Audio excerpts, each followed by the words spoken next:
Eva Santolaria, ¿qué tal? Buenas noches y feliz año. Buenas noches, feliz año igualmente. Oye, Eva Santolaria, actriz, guionista, ¿por qué no decirlo? También amante de la radio. Esto no sé de dónde te viene este amor por las ondas. Pues no sabía que estaba enamorada de la radio. Un poco, sí. No, sí que lo sé ahora, pero quiero decir, no sé.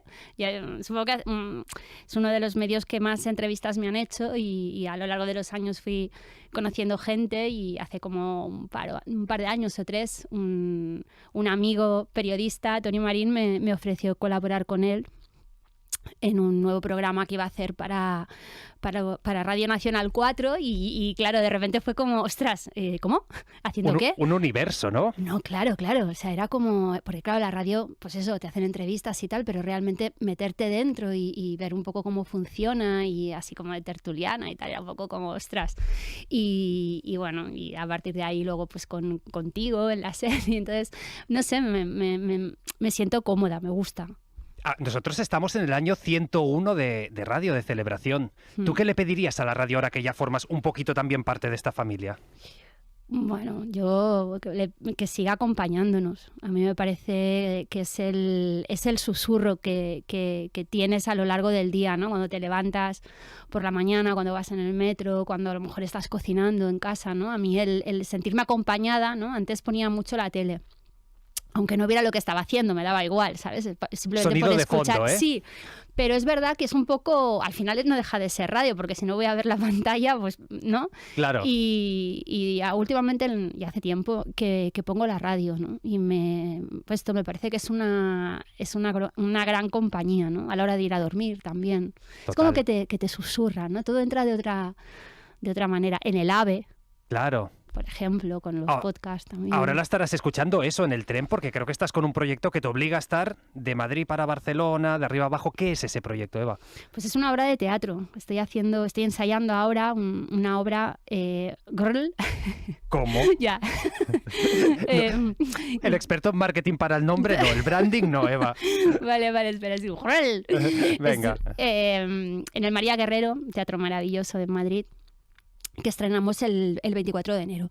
Y es el título, es un rugido, ¿no? No es tanto, o sea, no pretende ser palabra, ¿no? Como rugido, como grito, con rabia, con una rabia transformadora, ¿no? Que modifique, que mueva las cosas, ¿no? Son ¿Contra relatos. qué? Pues mira, es un poco contra todo, contra las injusticias, contra las situaciones que hemos vivido, vivimos y espero que dejemos de vivir las mujeres al final en diferentes aspectos de nuestra vida, ¿no? Son 13 relatos cortos, diferentes historias, donde hay diferentes mujeres con distintas edades, es como que estamos desde los 20 hasta los 60, ¿no? Diferentes décadas, porque al final nos ha pasado a todas, ¿no? Y a veces, y no son grandes, no tiene por qué ser grandes situaciones, a veces son cosas como muy pequeñitas, detalles, pequeños situaciones que vives que te limitan, que hace que tú no puedas ser tú, ¿no? Y ese rugido es un poco cuando dices, basta, ¿sabes? Cuando necesitas expresar que ya está, que no quieres seguir más en ese camino, en esa situación, en esa injusticia, ¿no? En los diferentes ámbitos, en el laboral, el familiar, en diferentes relaciones, a veces con tu ámbito familiar, sí. Padres, pareja, o en el laboral, ¿no? ¿A ti te ha costado ver estas pequeñas cosas que te hacen ahora decir basta? Porque muchas mujeres lo dicen, seguramente llevo sufriendo estos pequeños machismos, estas presiones o opresiones durante toda la vida y he tardado en verlas, en detectarlas, en decir basta. Pues sí, y sí, yo soy consciente de que hay un montón de cosas que es como que ya estamos educados de una manera que yo creo que los grandes machismos, ¿no? Las grandes situaciones más evidentes, yo creo que todos somos muy capaces de localizarlas, ¿no? Y no siempre de esquivarlas, pero por lo menos sí de localizarlas. Pero los pequeños micromachismos es que yo creo que a veces nos pasa incluso a nosotras. O sea, tú te has detectado comportamientos machistas en ti misma. A veces sí. Y situaciones que refleja la función que estoy haciendo, porque es una comedia, está hecha con sentido del humor, ¿no? Con mala leche, ¿no? Pero justamente por eso estás leyendo la función, o la estás escuchando, o la estás interpretando, depende del relato, ¿no? Y estás ahí con una sonrisa, como que te hace gracia, y de repente dices, no sé por qué me hace gracia. Ay, sí, no hacía gracia. Claro, esto. digo, esto. Y nos está pasando a todos los actores que detectamos situaciones que nos han pasado un montón de veces y que realmente no me había parado a pensar que eso no está bien. ¿Por ejemplo?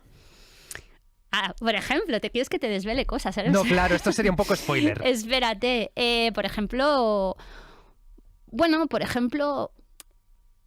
situaciones en la cama con tu pareja, Sí. que te lo plantean desde un lugar como de, ay, amor, cariño, me he tenido un accidente, me pasa una cosita, ¿no? Y al final, ostras, qué cosita.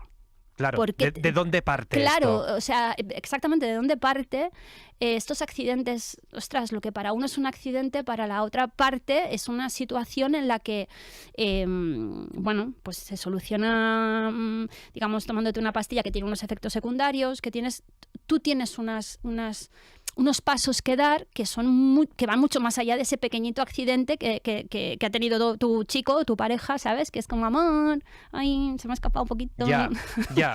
¿Qué dices, hombre? Entonces, son estas cosas que luego lo ves, y lo ves hecho pues así en comedia, ¿no? Y te hace gracia, pero luego dices, bueno, no. Total. ¿Y este proceso de construcción del personaje? Porque entiendo que tú partes de un texto que has estudiado, ¿vas viendo cómo crece o eso te lo tienen que decir desde fuera, de fíjate cómo estás cogiendo este punto, fíjate cómo es construir el personaje, este proceso en el que estás ahora? Pues es un lío. Sí, es un lío, porque claro, es lo maravilloso del teatro, que tienes muchos días para ensayar, ¿no? Entonces, por lo menos es un poco lo que me está pasando a mí, ¿no? Que inevitablemente pues he hecho mucho más audiovisual, y entonces vas el primer día con el texto sabido, creyendo un poco que tienes que el primer día darlo todo y hacerlo bien, como si fueran a decir acción y corten, claro. y eso es lo que va a quedar, ¿no? Y realmente, evidentemente no, es todo un proceso de construcción del personaje, casi te diría que de construcción, ¿no? A veces tienes la sensación que como pasas por muchos procesos, ¿no? Vamos a probar esto, vamos a probar lo otro, vamos a hacer tal, ¿no? De repente es como, ¿cómo era lo que tenía? O sea, es como que te deconstruyen para luego volverte a construir con aquellas piezas que más han funcionado, ¿no? Entonces los personajes como que van apareciendo, o sea, los vas como encontrando en el proceso, ¿no? Poquito a poco, ¿no? De repente cuando ya tienes como que estás como seguro, ¿no? En esa escena, ¿no? Acabas encontrando un pequeño gesto, quizás una voz diferente, ¿no? A la que estabas poniendo, ¿no? Y con esas pequeñitas cosas, ¿no? Acaba saliendo un personaje. De todas maneras, te digo que yo me voy a mi casa todos los días diciendo, qué desastre. O sea, porque voy a dejar la obra. Sí, no, pero no, porque no te ves a ti misma. Claro, te están viendo los demás, ¿no? Entonces tienes un poco el feedback, pues en este caso de las directoras, ¿no? De Sara y de Chus, ¿no? Que son las que dicen, es que qué guay, qué bonito, qué tal, qué frágil, ¿no? También juegas como con palabras, ¿no? De repente, pues yo no quiero darle pues a un personaje más fragilidad, ¿no? Que parece que puede romper en cualquier momento, aunque luego no sea así. Pues hago de madre también, ¿no? Pues de madre de hija adolescente, ¿sabes? Pues está ese momento de que no sabes cómo acertar, cómo plantearle una situación que a ti te agobia mucho y que quieres sacarle el tema, ¿no? Y que parece que cada frase que dices la estás cagando más y ya se está cerrando y ese camino no es el adecuado, entonces tienes que recular y tienes que volver, ¿no? Hasta que al final es como, porque te lo digo yo. Y se acabó. Esto es muy de madre. Esto es muy de madre, esto me sale súper bien. Claro, tienes ensayado de años. Sí. Claro. ¿Esto es más frágil un actor o una actriz en teatro, en un escenario, delante de un público que detrás de una cámara, cuando grabáis una peli, una serie? No sé. Yo es que creo que en general somos gente frágil. O sea, creo que... yo me siento igual de frágil delante de la cámara que en un escenario cuando se apagan, digamos, las luces, ¿no? En el teatro y empieza la función, ¿no? Empiezas a meterte dentro de esos personajes, ¿no? Porque al final te estás abriendo. Es verdad que el teatro lo que tiene es que es un directo, ¿no? Entonces, tienes que estar con todos los sentidos porque pueden pasar muchas cosas que no sean las que estaban previstas, ¿no? Entonces tienes que ser capaz de a veces de aprovechar aquello que está ocurriendo, ¿no? Para llevarlo hacia otro lugar o no, o al mismo. Pero en ficción también, en audiovisual también me pasa un poco algo parecido, ¿no? O sea, yo creo que cuando oyes la palabra acción, todo lo que has trabajado, todo lo que has pensado, todo lo que has ensayado, ¿no? Está bien, pero ahora ya es el momento de la verdad, ¿no? Y es cuando se produce esa magia, que es cuando le miras a los ojos al actor que tienes delante, ¿no? Estás en la situación que se está planteando y ahí es donde pasan las cosas, donde se dicen, es como que lo dices por primera vez, ¿no? Entonces, eso que está ocurriendo te está afectando, ¿no? Y yo sí me siento frágil, porque intento que todo lo que ocurra, todo lo que digo, todo lo que pasa, pues sea lo más verdad posible, ¿no? Entonces te estás abriendo totalmente, ¿no? Allí. Tú has hecho teatro, pero también has estado muy ligada a la serie. Seguro que muchos oyentes te recuerdan de proyectos como Compañeros, como Siete Vidas. Ahí es curioso, Eva, porque viviste una dualidad. Es decir, en Compañeros viviste un éxito descomunal, pero desde cero. Es decir, tú formabas parte de la primera piedra de ese proyecto. En Siete Vidas te incorporas a un tren que estaba en marcha, también de muchísimo éxito, pero llegas nueva. Como actriz, ¿cambia el hecho de en qué momento pones el pie en un proyecto? Bueno, totalmente. O sea, cuando tú empiezas, al final está empezando todo el mundo, ¿no? Entonces, allí te daban una Biblia del personaje, tuvimos reuniones donde Manolo Valdivia, que era el productor ejecutivo y el director de los primeros capítulos, pues él explicaba qué es lo que quería, ¿no? Él nos ponía referentes también del tipo de interpretación, que fuera como muy realista, muy sucia, muy...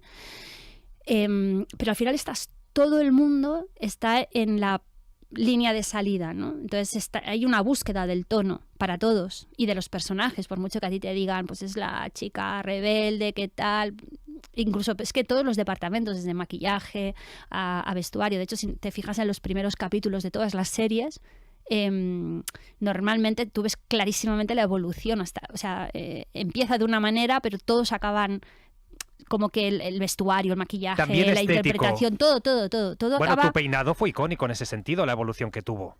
Bueno, sí, no sé si fue la evolución, bueno, sí, no sé. ¿No? Bueno, es que repente... ya empecé ahí heavy metal con las mechas y tal.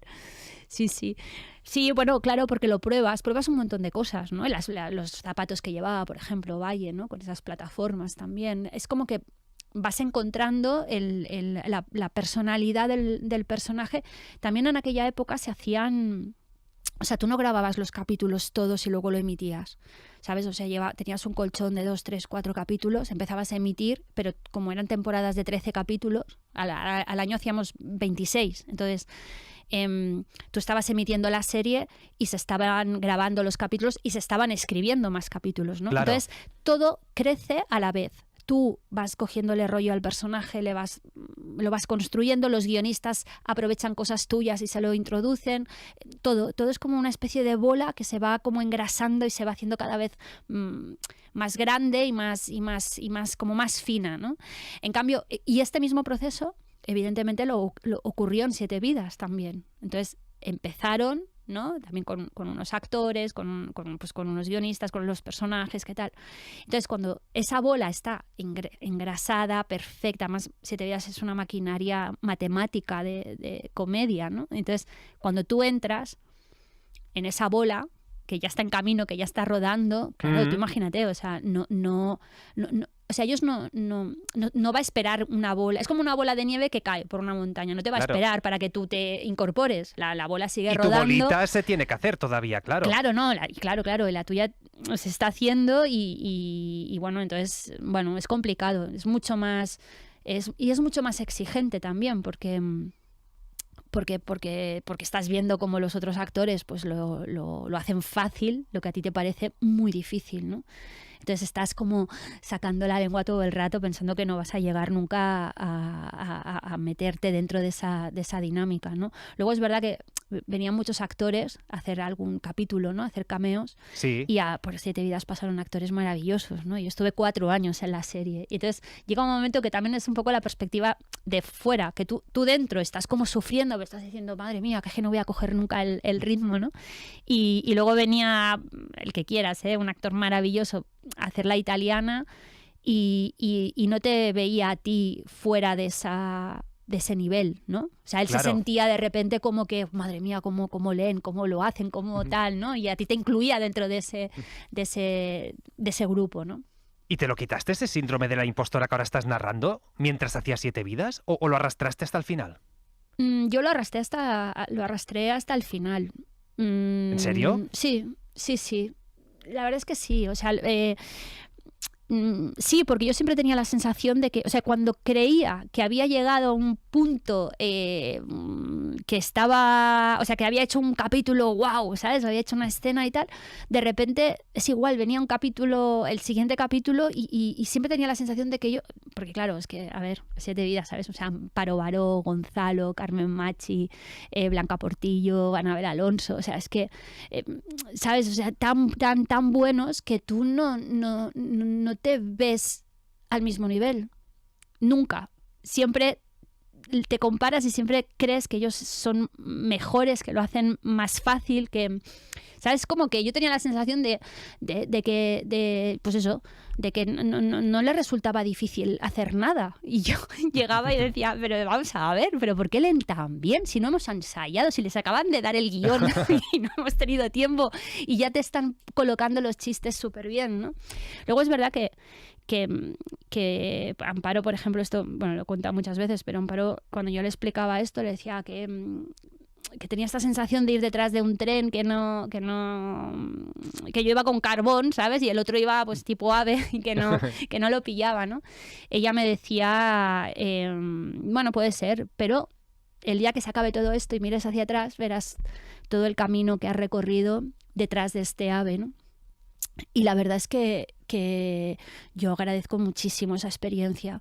Yo lo disfruté y lo sufrí, pero no lo cambiaría por nada. O sea, fui súper feliz haciendo 7 vidas y creo que fue una grandísima escuela. Y seguramente, teniendo en cuenta que yo había salido de compañeros, ¿no? Y que siendo muy joven, pues este éxito, este fenómeno fan, ¿no? Que parece que también todo lo que haces está bien, yo creo que me parece casi sanador que de repente sale en 2 meses de diferencia, entrara en 7 vidas, ¿no? Y tuviera esta experiencia casi de carrera, ¿sabes? De 4 años, de estar, bueno, disfrutando, pero también sufriendo y no teniendo esta sensación de que diga lo que diga y haga lo que haga, está bien.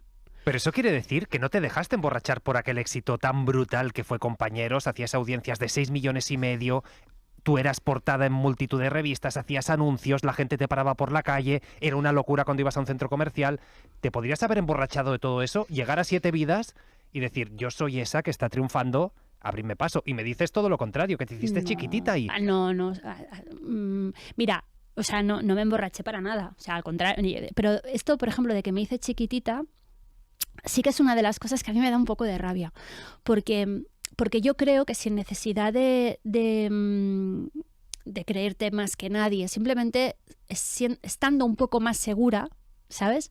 Yo creo que hubiera sacado aún más partido a a 7 vidas, a mi experiencia. O sea, creo que hay una parte, sobre todo los actores, ¿no? que a veces se nos come la inseguridad, ¿no? Que tienes este síndrome del impostor, porque no te creas que se pasa, es igual, empiezas otra vez. Aún lo tienes, ¿eh? Hombre, claro, yo empiezo teatro y ya me quiero ir a mi casa, por favor, o sea, de verdad, ¿quién me mandaría? Me tenía que hacer estaba haciendo derecho, ¿no? Con lo bien que estaba en la radio. Exactamente. Y creo que es muy importante...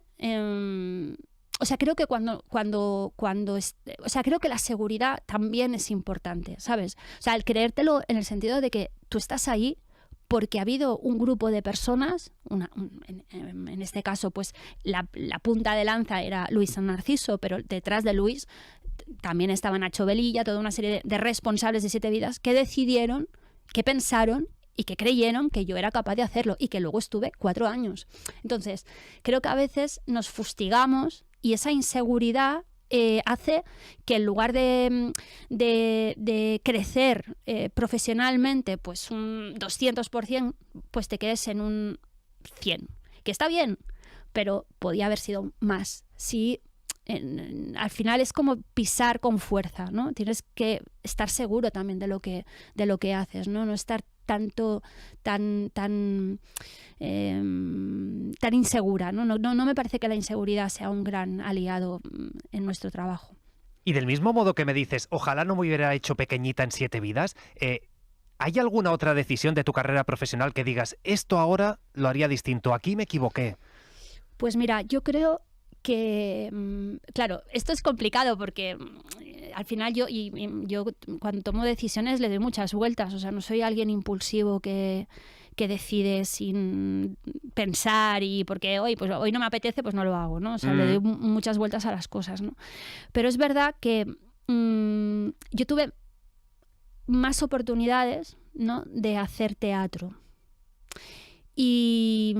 Y bueno, algunas porque coincidían con otros trabajos y pues prioricé otras cosas, tal. ¿Sabes? Dije que no y creo que esto es no sé si decir un error, pero yo si pudiera tirar atrás, esto lo cambiaría, por ejemplo. Porque creo que el teatro también me parece que es un contrapeso muy bueno. Creo que la forma de trabajar es distinta, precisamente por esto, porque tienes todo este tiempo para ensayar, ¿no? Te acercas al personaje desde otro lugar, el tener las funciones con público que te obliga, claro, a esta escucha también, ¿no?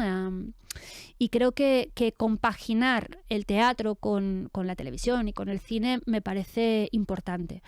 No necesariamente tienes que hacer una obra de teatro donde tú tengas un personaje protagonista, ¿sabes? Simplemente un personaje, formar parte de una compañía. ¿Y echas de menos la televisión de antes que te permitía esto que ahora te permite el teatro? Lo que me decías, ¿eh? De antes teníamos meses para desarrollar un personaje, ahora seguramente grabas los 10 de Netflix en un mes. Un poco. Yo creo que hay de todo. Yo creo que hay series que la propia historia creo que duran, o sea, ya te marca el final, ¿no? Creo que esto de alargar las series como si fuesen un chicle, pues porque funcionan, también me parece que es un error. Porque otra cosa que creo que antes a veces pasaba y que era, bueno, que había que ir con cuidado, es que te emborrachas un poco de éxito, ¿no? En el sentido de que como funciona, pues en lugar de estar siendo más exigentes con los guiones, con las tramas, ¿no? Haciéndolo más grande, pues a veces quedábamos ahí un poco, nos pasaba a todos, también a los actores. Llevas tanto tiempo haciendo un personaje que te acomodas un poco, ¿no? Por claro. Eso digo que es un contrapeso el teatro porque te obliga a estar, a hacer otro personaje, a trabajar desde otro lugar, ¿no? No sé, yo creo que o sea, creo que las series, las historias, más que las series, creo que las historias tienen la duración que pide la historia. Pero también creo que hay otras historias, otras series, otros formatos que lo que tú estás generando y lo que estás creando es un universo. Claro. Y que cuando ya lo tienes construido y en ese universo, con esos personajes, estás contando una historia y se termina, de repente dices, ostras, con lo que cuesta Claro. crear este universo, ¿no? Que esto ya se acabe aquí. Claro, porque se acaba, es que no tiene ningún sentido, porque realmente hay una parte importantísima de la gracia de esa historia, de esa serie, que tiene que ver con los personajes, con la relación entre ellos, con tal, ¿no? Entonces creo que hay series de todo. Creo que nos hemos ido ahora al otro extremo, que todas son de 6, 8 capítulos, o que entre temporada y temporada pasa 1 año y medio, sí, que ya de repente dices, bueno, es que ya, no sé. ¿Usted quién era? Claro, estás enganchado a otra serie y ya como que te da pereza, ¿no? En cambio, antes, es que claro, eran 26 capítulos, descansábamos un mes. Y yo creo que construías esto, universos, podía ser un colegio, podía ser un periódico, una comisaría, ¿no? Y todas las historias que ocurrían, como acompañaban al espectador, ¿no? Es como que formabas parte de su día a día, de su familia casi un poco, ¿no? Y yo esto lo echo un poco de menos, que haya algunas series que sean así.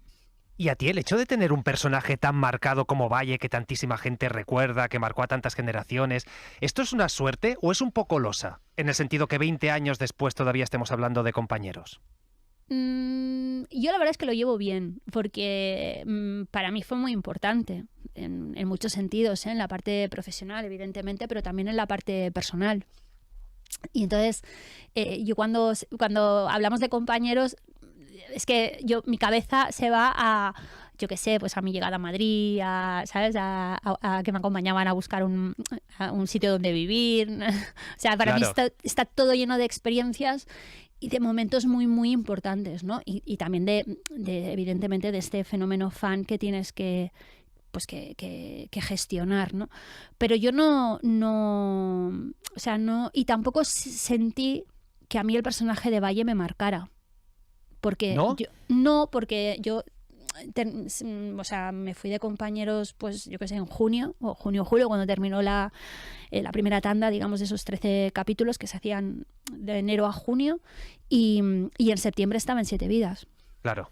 Entonces, claro, yo no lo... Y el personaje de 7 vidas, Vero, no tenía nada que ver. Entonces, ni el formato, ni la serie, ni nada. Entonces, claro, yo no sentí que a mí Valle me había marcado y que solo me llegaban personajes, digamos, de ese tipo. De hecho, te diré que sí, casi creo que me marcó más 7 vidas que compañeros. O sea, el personaje de Vero, la comedia, ¿no? Durante un tiempo, bastante tiempo después, me llegaban personajes en comedia muchísimo más que en drama, cuando yo la primera vez que hice comedia fue en 7 vidas, ¿no? Qué bueno. Sí, no, y luego el que la gente te recuerde con tanto cariño con el personaje de Valle, pues es, no sé, a mí me parece como gratificante. Yo esto, y también te digo que todo el proceso de compañeros, nosotros en aquel momento no éramos tan conscientes como, o sea, yo no soy, o sea, no era tan consciente de lo que me quería la gente o lo que quería la gente al personaje que mucho tiempo después, ¿no? Por ejemplo, con el capítulo de citas que hicimos Antonio Hortelano y yo, sí, ¿no? En Citas Barcelona. Antonio Hortelano, que era Kimi en exacto, que no habíamos vuelto a trabajar desde, pues yo qué sé, 20 años, ¿no? Y entonces hicimos un capítulo especial, un capítulo doble de citas. Pues las reacciones ante ese capítulo fueron increíbles, pero increíbles. O sea, y claro, la gente volvía a ser joven, claro. Sí, exacto. O sea, se acercaba gente pues yo qué sé, de 40, 50, de 30 de repente, y era como que les habíamos hecho como muy felices volviendo a trabajar juntos, volviendo a pesar de que no eran los personajes de Valle y Kimi, pero bueno, ¿sabes? Había guiñitos. Sí, había guiños. Pues el hecho de vernos otra vez juntos, ¿no? Y interpretando una historia de amor, pues les había llevado a un viaje nostálgico brutal a su adolescencia, ¿no? A su juventud. Y a mí eso, como actor, es que al final, yo qué sé, estamos para contar historias, ¿no? Y construir personajes, ¿no? Y cuando te das cuenta que has tenido la fortuna de poder interpretar personajes que han llegado de esta manera a la gente, pues yo me siento satisfecha, la verdad. Ahora hablamos de Eva Santolaria como actriz, pero también está la Eva Santolaria guionista. Lo que pasa es que aquí hay algo curioso, Eva, porque normalmente los guionistas lo que hacen es reivindicar su trabajo, decir, se nos tiene que reconocer. Y tú te hacías pequeñita también en esto y tardaste años en decir, oiga, esto también lo he escrito yo. ¿Por qué esto? Pues la verdad es porque o sea, porque me costó darme cuenta. Mira, ¿ves? Esto es un poco parecido a lo de la función que te digo, ¿no? De estas pequeñas cosas que se nos pasan desapercibidas, ¿sabes? De repente. Pues porque me costó darme cuenta de que lo que yo estaba haciendo era un trabajo.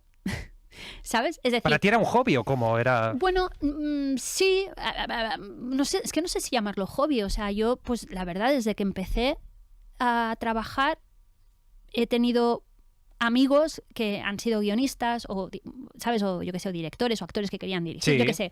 Entonces, me pasaban guiones y entonces yo pues leía el guión y se lo comentaba, ¿no? Entonces, esto...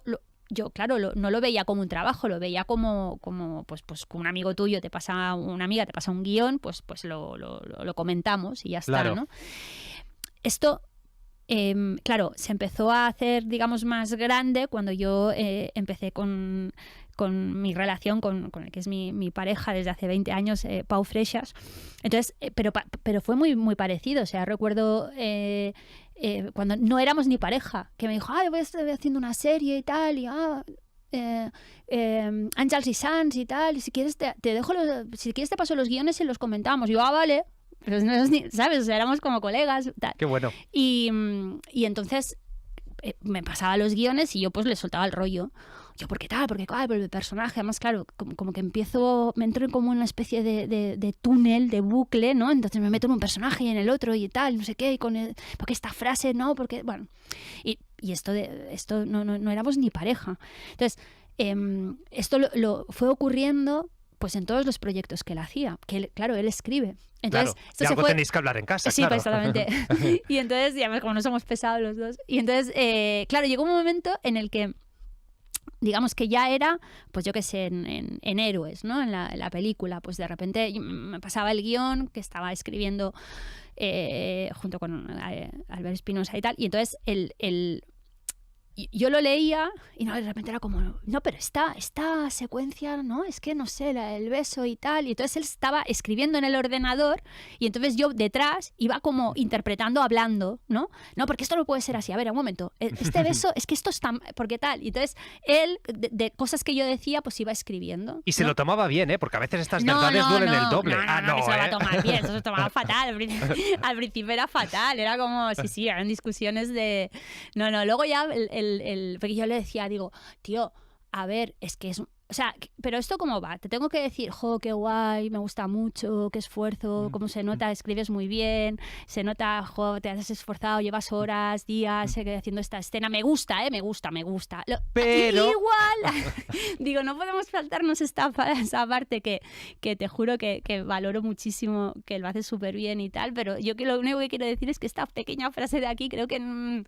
Que no. Que no. Sí, entonces poco a poco ya, pues, bueno, discutimos igual, pero digamos que nos lo tomamos mejor. Y esto fue evolucionando a que ya, yo qué sé, pues en Sé quién eres, eran, yo qué sé, las 4 de la mañana y estábamos en la cocina de casa discutiendo por una escena, por el final de la serie, por qué tal, cómo había que hacer, y otra vez íbamos a reescribir, porque no sé qué y tal, ¿no?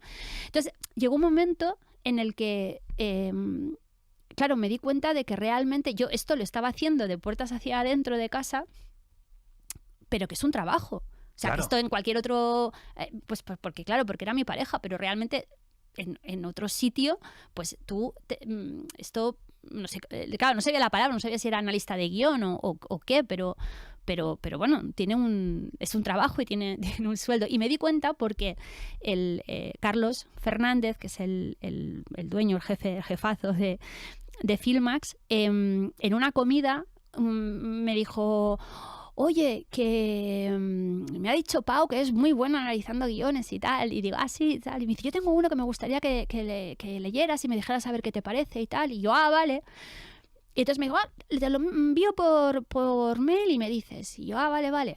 Pero yo pensé que no lo haría. Y sí, al día siguiente ya tenía el guión. Apareció. Sí, y entonces nada, me lo leí y claro, le envié un mensaje, pero me digo, ya, Porque también pensaba que era un poco esto que dices, pero que tampoco es así. O sea, El ya quedaremos. Sí, ya hablamos, tal. Y entonces le envié un mensaje, le puse, oye, que ya me lo he leído y tal, que cuando te apetezca y eso, pues ya hablamos y te comento y eso. Pensando que no me contestaría. Y me contestó y me dijo, el jueves a las 9 de la mañana tenemos una reunión, te vienes a Filmax y me cuentas el guión en el despacho y tal. Y entonces, claro, de repente dije, ostras, vale. Y sí, fui allí, estuve como 3 horas. Qué bueno. Hablando, sí, solo yo, claro. Y entonces cuando terminé me dijo, vale. Y yo, bueno, o no. Yo qué sé. Bueno, no lo sé, dímelo claro, tú. Exacto. Y me dijo, bueno, yo me iba a ir y me dice, no, pues un momento. Dice, pero esto te merece un sueldo. Y yo, no, hombre, no. Y me dice, ¿cómo que no? Esto que has hecho, esto es un trabajo. Y yo, que no, Carlos. Y me dijo, que sí.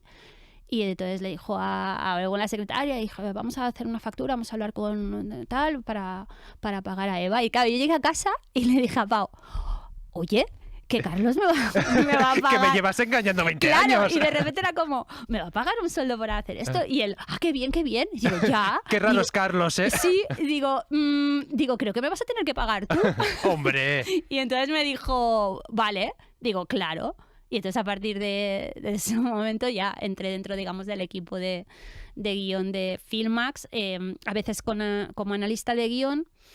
Y luego Pau, ya en la primera temporada de Todos Mienten, me dijo que quería que no solo que analizara los guiones, que yo había analizado el primero y el segundo, sino que entrase al grupo de guión y trabajar desde el principio, desde la escaleta, digamos con la pizarra en blanco, ¿no? Y entonces me uní a ese grupo de guionistas y a la segunda, pues él y yo mano a mano.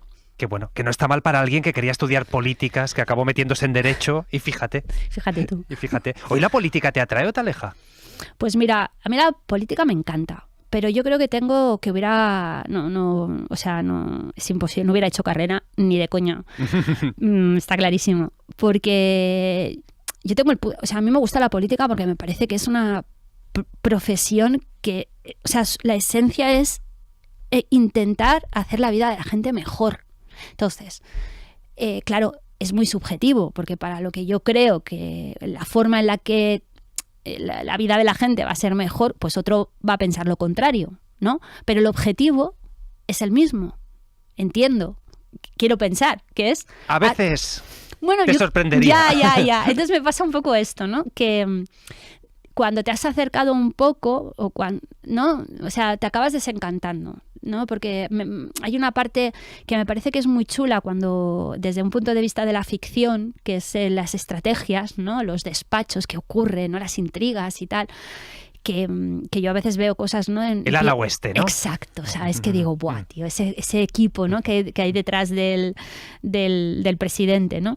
Me parece muy interesante, pero creo que o sea, cuando la estrategia política se come el fondo, ya no me interesa tanto, ¿sabes? Se desvirtúa, claro. Sí, porque creo que al final creo que hay una parte de la crispación, ¿no? Del ver al contrario, al que piensa distinto a ti, como un enemigo, como alguien malo, tiene que ver también por cómo se tratan entre ellos.